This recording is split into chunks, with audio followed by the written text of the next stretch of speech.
Watch a firework closely. It doesn't explode into a random blob. It blooms into an almost perfect circle every single time, from any angle.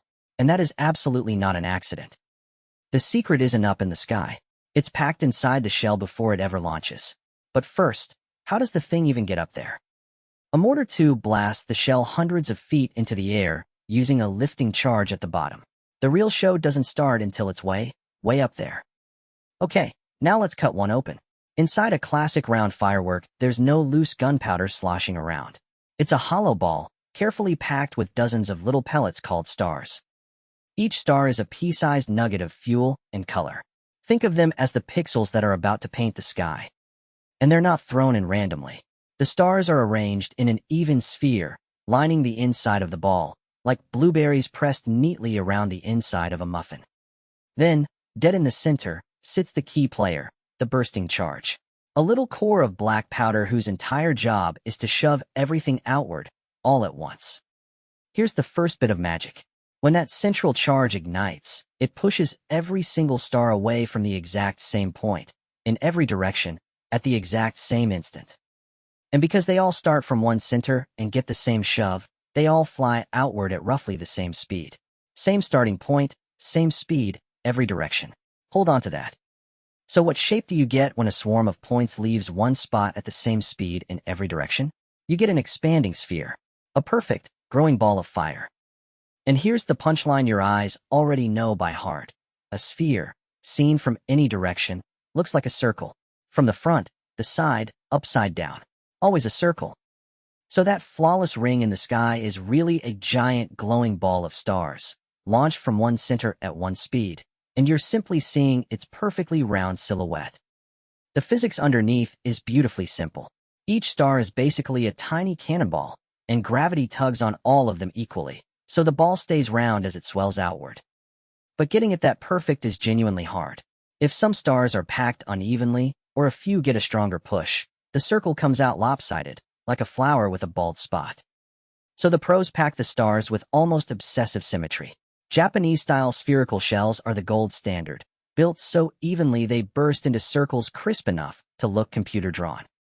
There's a second trick, and it's all about timing. The shell is fired straight up, but the burst is delayed by a fuse, carefully timed to go off at the very top of its arc. Why the top? Because at the peak of its climb, the shell is briefly almost still. It stopped rising and hasn't started falling.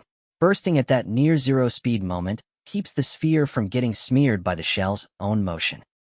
Burst too early, while it's still rushing upward, and the whole sphere gets stretched and shoved off to one side.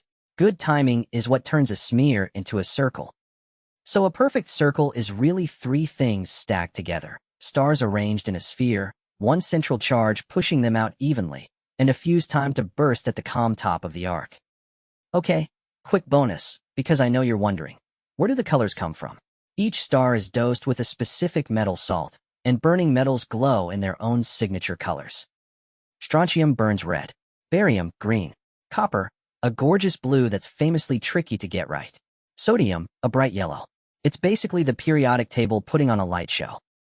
Fancier shells stack layers, a ring of one color on the outside, with a different colored core glowing in the middle. That bright center even has a name. It's called the pistil, like the heart of a flower. Some of the fanciest shells are actually shells packed inside other shells, called a multi-break. It blooms once, and then a heartbeat later, a second, totally different colored burst blooms right out of the first. But what about the fireworks that aren't circles? The hearts, the stars, the smiley faces? Those ones break the rules on purpose. For those, the stars are glued into a flat pattern, a heart shape laid out on a disc inside the shell, which means it only looks right from one side. Which is exactly why, if you're standing at the wrong angle, that big heart in the sky just looks like a sad, flat line. The circle is the only shape that's perfect from everywhere. And that's the quiet genius of it. A sphere is the one shape with no best side. So the humble round firework is the only one guaranteed to look amazing to every single person at the show. Then, as gravity finally wins, the stars slow down and sag, and their glowing trails melt downward, which is how you get those gorgeous weeping willow fireworks that droop across the whole sky. And a grand finale? That's really just dozens of shells fired a fraction of a second apart, usually by computer now, so the whole sky lights up at once in one beautiful, deafening mess. Oh, and that little gap you notice between the flash and the boom? That's just light outracing sound. The longer the delay, the farther away the firework, so you're basically measuring distance with your own eyes and ears. So the next time a firework blooms overhead, you'll know you're not watching a random splash. You're watching a precisely packed sphere of stars, launched from one point, at one speed, bursting at the calm top of the sky. It's chemistry, physics, and obsessive craftsmanship, all disguised as 3 seconds of ooh. If your brain enjoyed this one, smash that like button, subscribe to Curious Doodle, and go impress somebody at the next show.